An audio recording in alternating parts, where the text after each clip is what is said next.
Earlier this year, we told you about Ian Badeer's world record collection of Kansas City Royal cards. But Badeer has also used his talents to make his own custom cards, including coordinating with athletes to make their own cards using game-used materials.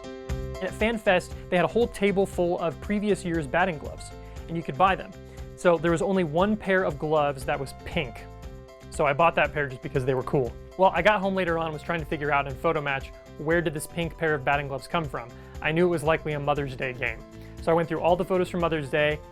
Getting to the end, no player had this specific pattern of gloves that I had, and I couldn't find it. I got to the very last photo, and lo and behold, there were the batting gloves right there.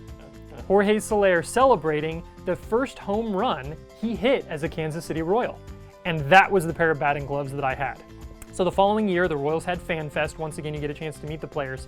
And I gave Jorge his own card with his batting glove cut into it for him to keep for his collection, and then he signed this one for me. So that was a lot of fun to bring that card completely to fruition there.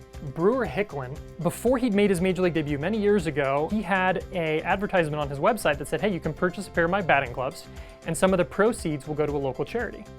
I thought, this is great. I could get a pair of his batting gloves. I could make a nice, cool game-used relic that I can make at home on my own time.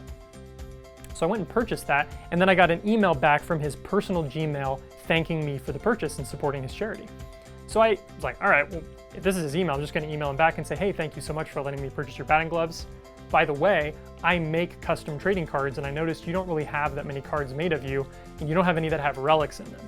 So if you'd like, I'd be happy to make you a card with that batting glove that you sent me. I usually don't expect a response from athletes because normally they're very busy. He emailed me back 10 minutes later and said, absolutely, Ian, talk to me after the season is over. So I couldn't believe that. So this was years ago.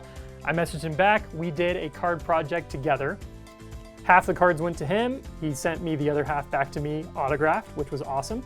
And then we've maintained a friendship over the years as he's worked his way through the Royals minor league system. So he's currently playing in AAA at Omaha, just 45 minutes away from me, and getting the chance to see him, support him as he's in minor leagues, working his way back up to KC. Has just been really, really awesome. So he's the one baseball player that I actually have a friendship with that was born out of making trading cards. That's what I love about custom cards and all the folks that are out there that make custom cards. It's just, the limit is just your own imagination and creativity and what you may have access to. So custom cards are a really fun way to take on a new challenge and add something new to the hobby that may not necessarily be filled today.